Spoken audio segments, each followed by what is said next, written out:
Hello বন্ধুরা, আসসালামু আলাইকুম। সবাই কেমন আছেন বন্ধুরা?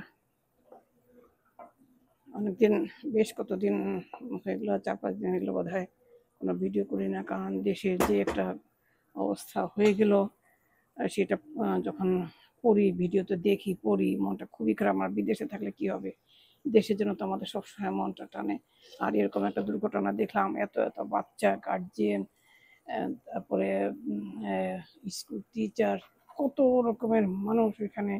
এমনকি স্কুলে যে বুয়া ছিল, যারা ছিল কাজ করতো, খালারা, এরা সব সব মানুষ, কত মানুষ যে মারা গেছে প্লেনটা এতে পড়ে।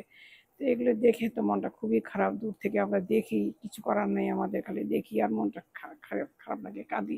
চিন্তা করি যে আল্লাহ কেন এরকম বিপদ আমাদেরকে দিল, আমাদের দেশের এই বাচ্চাগুলিকে। তারপরে এই স্কুলের উপরে এত বড় একটা দুর্ঘটনা, তো দুর্ঘটনাই, এটা কেউ ইচ্ছে করে করে না।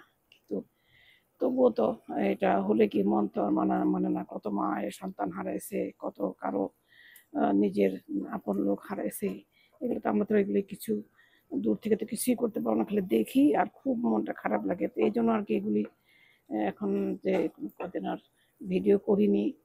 কিসের ভিডিও করবো, কিসের কি, মনটাই তো এর জন্য আর কি খারাপ হয়ে গেছে।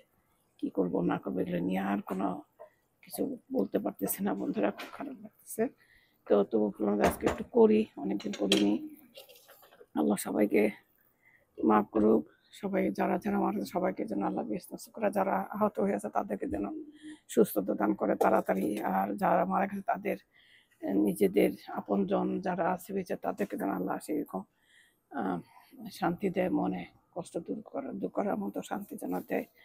এটা তো আমরা আর কি আশা করি বন্ধুরা। কি কি আর করার আছে এখানে, আমার তো কিছুই করতে পারি না। দোয়া করা ছাড়া, খালি দোয়া করি আল্লাহ যেন তাদের মনে শান্তি দেয়, তাদের কষ্ট সহ্য করার শক্তি দেয়, যেন এই কষ্ট সহ্য করার শক্তি দেয়। এটা হচ্ছে এখন বড় কথা। যারা গেছে তো গেছেই, আর যারা যে কাতরাচ্ছে বিছানায় পড়ে, আল্লাহ তুমি তাদেরকে রহম করো, তাদের কষ্ট লাঘব করে দেওয়া আল্লাহ, এইটাই চাই। এই যে আজকে দেখলাম যে একজন সাংবাদিক, মঞ্জুরুল কর্মীর মতো একজন প্রতিভাবান সাংবাদিক, সে পর্যন্ত মানুষের ইন্টারভিউ নিচ্ছে, এসব আজে বাজে কথা বারবার জিজ্ঞেস করছে, যে কিভাবে কি হলো না হলো, কি দেখছেন। এইটা তার কাছে আমরা কিন্তু আসলে আশা করিনি। এটা তো, এটা কেন সে করে, এটা কি তার পক্ষে, তার কি ভিউয়ার্সের অভাব আছে? তার অনেক ভিউয়ার আছে, কিন্তু এইভাবে তো সেইভাবে মানুষকে এগুলো বলা, জিজ্ঞেস করা, এরকম একটা বিপদের সময় ওখানে দাঁড়ায় দাঁড়িয়ে ভিডিও করা, এগুলো তো ওর জন্য তো এটা মানায় না। কিন্তু ওকে মানায়? ওগুলো কেন করতে গেলে, এটা আমার খুবই খারাপ লাগছে আজকে। যাই হোক, যার যার বিবেক। এতদিন এই মানুষটাকে আমি খুবই পছন্দ করতাম, কিন্তু আজকে এটা দেখে আমার খুব মানে খারাপ লাগছে। তার এই অবস্থাটা দেখে আমি চিন্তা করি যে কেমন মানুষ, এও যে এরকম হয়ে গেল সবার মতো, কে জানে এখন কে কে এরকমটা কেন করলো, সে কিভাবে করতে পারতেছে। এই আর কি বন্ধুরা। এই যে তো আমি এখানে যে একটু তেলাপিয়া মাছ দিয়ে বেগুন দিয়ে আজকে যে রান্না করতেছি, আর হচ্ছে যেখানে একটা ডাল, ডালটা করতেছি, যে এইটুকুই তো ডাল রান্না করতেছি এখন।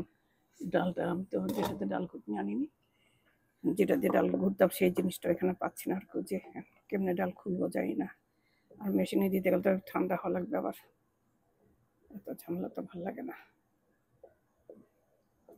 এমনিতে মনটা ভালো নেই, মানে খাওয়া নিয়ে ব্যস্ত, অথচ হসপিটালে বাচ্চারা কাতরাচ্ছে, কত মানুষ কাতরাচ্ছে, আগুনে পুড়ে যে জ্বলছে যে। আল্লাহ তুমি ওদেরকে রহম করো, ওদের কষ্ট কমাইতে পারবে। এই হচ্ছে এখন আর কি ব্যাপার। তো বন্ধুরা, সবাই ভালো থাকেন, এই কামনা করি। আল্লাহ সবাইকে বিপদ মুক্ত রাখুক, আমাদের জন্য দোয়া করেন। আপনারাও ভালো থাকেন। বিদেশে থাকলেও কি, দেশের জন্য সব সময় মনটা কাঁদে, সব সময় মনে হয় যেন কে কেমন আছে একটু জানি আমি, এই আর কি। ঠিক আছে বন্ধুরা, সবাই ভালো থাকেন। বাই, আল্লাহ হাফেজ।